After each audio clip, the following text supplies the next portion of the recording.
Hey there, folks. It's your boy B3 back with another kicking graphic novel review. Today we are looking at Frankenstein Alive, Alive, the complete collection. Let me read the back of the book for you real quick.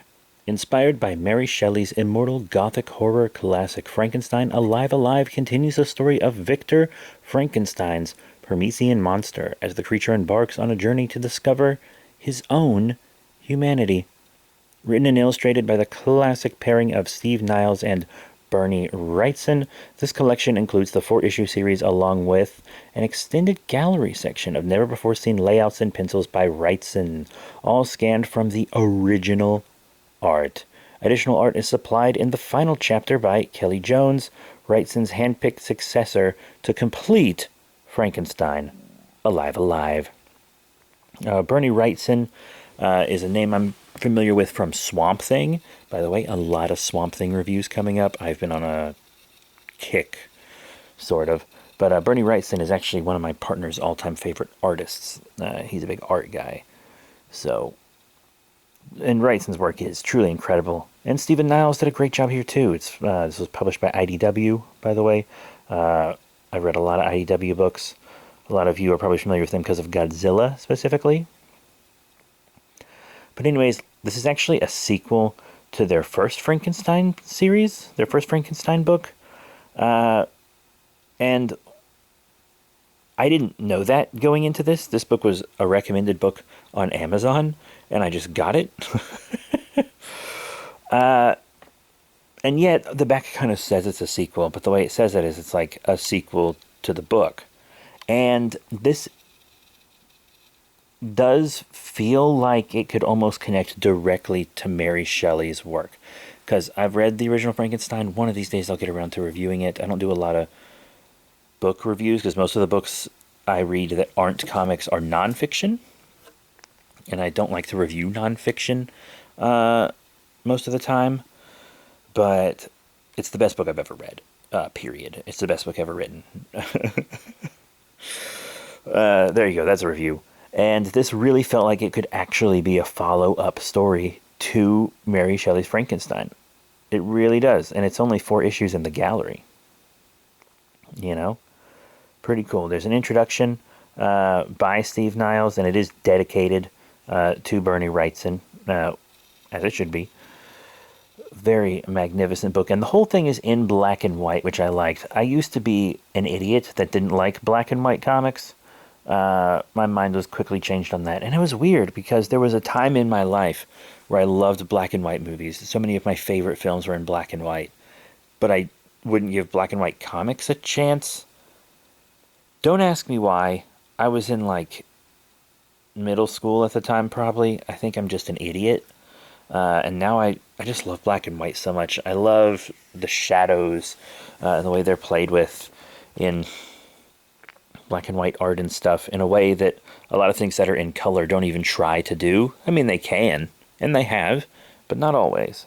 You know, when you don't have as much color to work with, you have to work with the light in different ways. So it can make very interesting and unique visuals.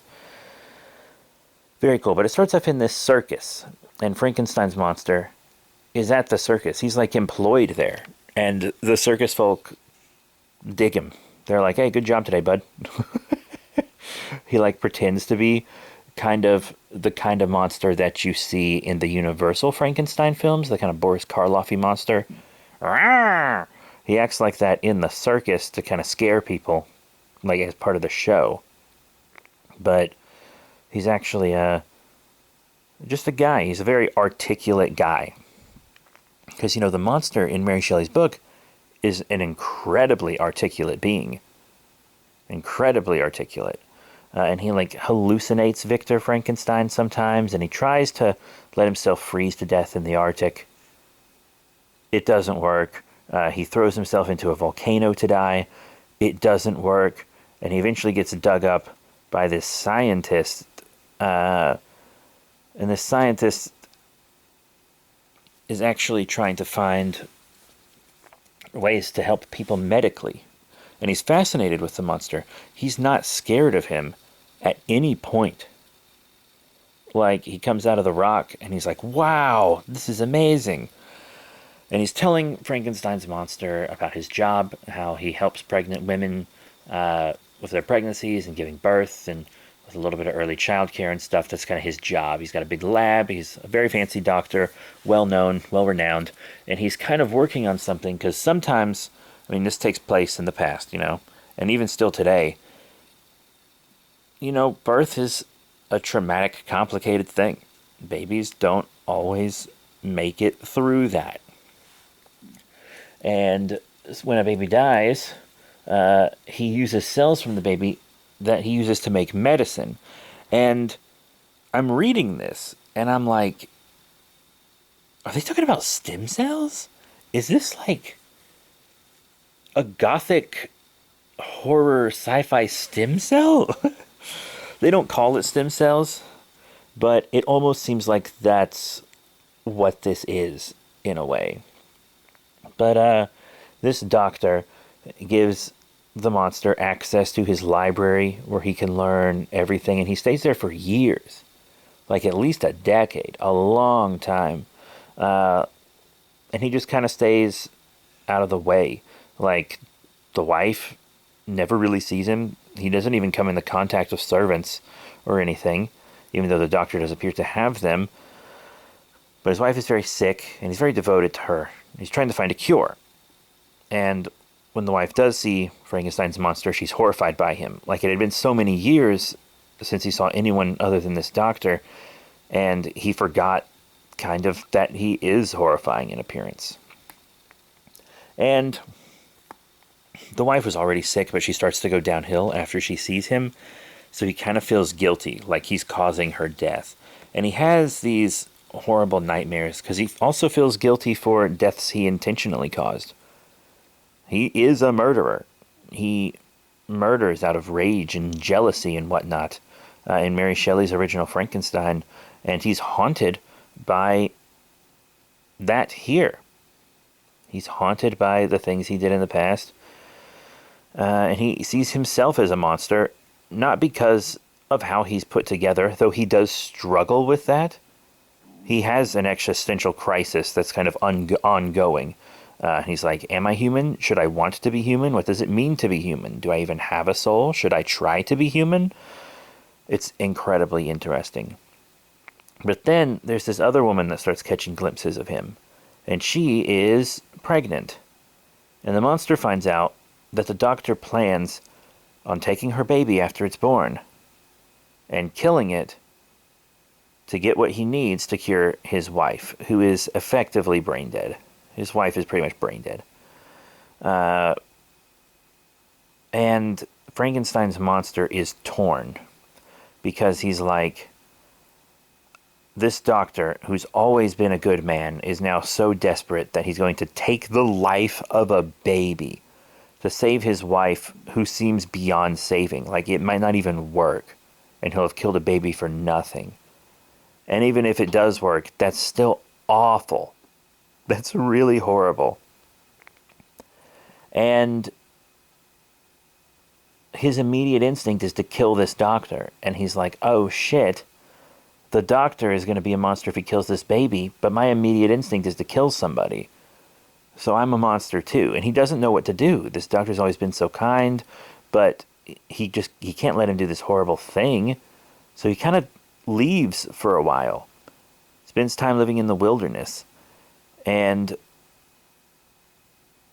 when he returns, he has to decide what to do. He ends up setting the home and lab ablaze. And I'm not going to tell you exactly what happens to the doctor, but he saves this woman and her child, helps her give birth, and leaves her with a convent, but doesn't stay behind. But in doing this, in saving this woman and helping bring life into the world, he finds some peace, some true peace, which allows him to go live in this circus. And let me tell you, this book is incredible. I could not put it down. It is truly magnificent. Bernie Wrightson's art, and also the supplemental art that was provided by Kelly Jones, is all really incredible. I love the black and white.